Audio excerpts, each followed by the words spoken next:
A new executive order in Louisiana bans the use of AI created by hostile foreign governments, including the Chinese Communist Party, in schools, colleges, and state agencies. Louisiana Governor Jeff Landry sat down with NTD's Steve Lance to talk about why this order matters. Governor Jeff Landry, thanks so much for joining. Thank you for having me. It's great to have you. Governor, you recently signed an executive order in your state targeting the influence of the Chinese Communist Party, particularly applications and software associated with artificial intelligence. Talk to us about what you noticed and why this is such an important issue.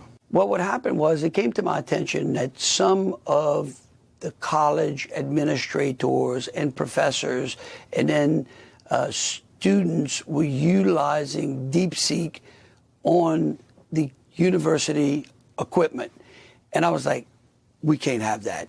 Not only because DeepSeek is a tool of the Communist Chinese Party, it's also AI really in a learning environment, I believe, has to have some restrictions, there has to be some guardrails in place.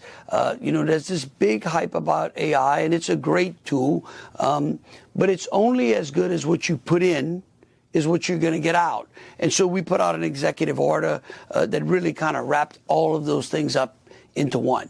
Talk to us about how the executive order would actually protect the students and universities, and could a policy like this potentially, or should it be implemented nationwide?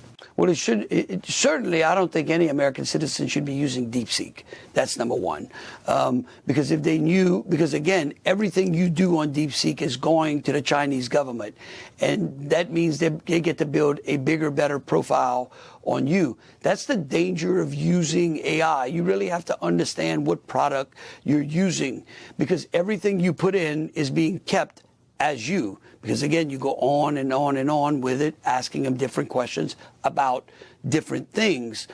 And so again, it prohibits that. But it goes further in forcing the universities to build guardrails about the use of AI in the educational institutions. We want to make sure that that data is sanitized, that we understand what's being placed in the AI systems so that we're getting the best results coming out of the system. I want to pivot, if I could, and ask you about crime. You have asked for the National Guard, 1,000 troops, to come to your state of Louisiana. Talk to us about why this is important. There's a big discussion and debate, particularly in blue states, pushing back on this, saying that it's unconstitutional, and they just don't want any part of it. Well, I don't understand what the big fuss is all about. This is all about public safety, and every American citizen deserves public safety.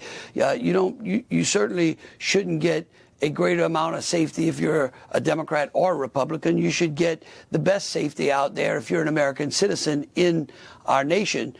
Look, I saw the value of utilizing the National Guard after the terrorist attack on Bourbon Street on January 1. I brought in 200 National Guardsmen to help us secure one of the largest crime scenes in the country at that time.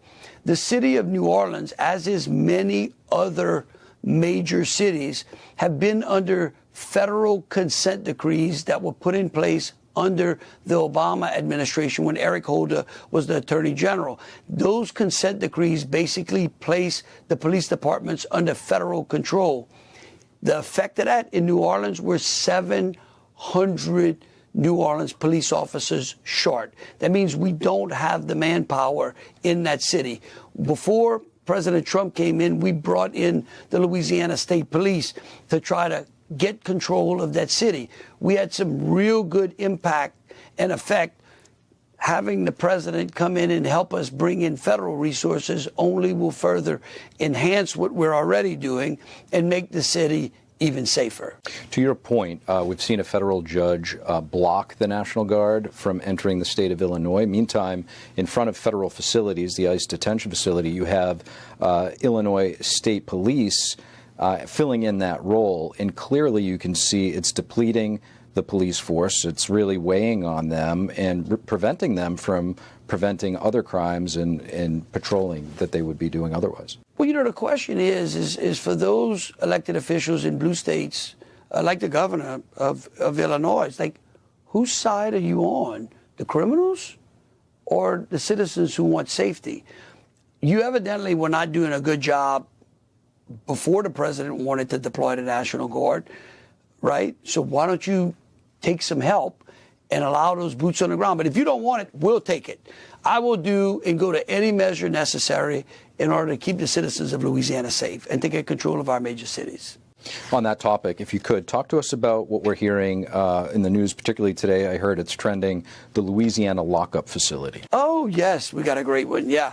So, you know, I got to tell you, again, President Trump's selection of his cabinet, he never ceases to amaze me how brilliant the man is. He's got a great bunch of cabinet secretaries who just go out there and get it done. And of course, Secretary Noem and I served in Congress together. We served as governors together. I saw an opportunity under which we could take a decrepit portion of Angola, which Angola is in Louisiana. It is the largest maximum security prison in the United States. And we had a portion of it that was decrepit, an old facility that we could refurbish. And our idea was to offer to ICE, offer to the Department of Homeland Security, a place to bring the worst of the worst illegals as they were getting ready for deportation or as they were serving out sentences. Why? Because if you leave them scattered throughout the country, they continue their criminal enterprise. I know, I worked in a jail, right? The idea is if you bring them all, especially TDA, MS-13, and notorious gangs, if you put them all in one confined place where they can't get out and they can't communicate outside, you actually make the nation safer. And so we came to an agreement with ICE. We put together, we revamped this facility. Love for you to come and take a look at it.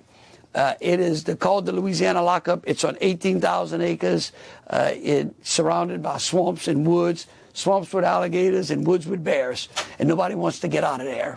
Lastly, talk to us about how state and local law enforcement can work with federal officials, and do you think that Louisiana will be a model in attacking this illegal immigration issue? Oh, yeah. Well, look, we've signed every MOU or intergovernmental agreement that we could with the Department of Homeland Security. Because, look, you got to remember, think about the tens of millions of criminals that have been sent into the United States that poured over a very porous border, coming into this country with all kind of poisons and nefarious activities, human traffickings and whatever. We've got to clean that up. And the more we clean that up, you're going to see crime decline. Lastly, I know I said that last time, but you were the former Attorney General before becoming governor. There's a lot of talk on the other side, Democrats saying that these illegal immigrants aren't getting due process. You understand the law better than most. Is there due process?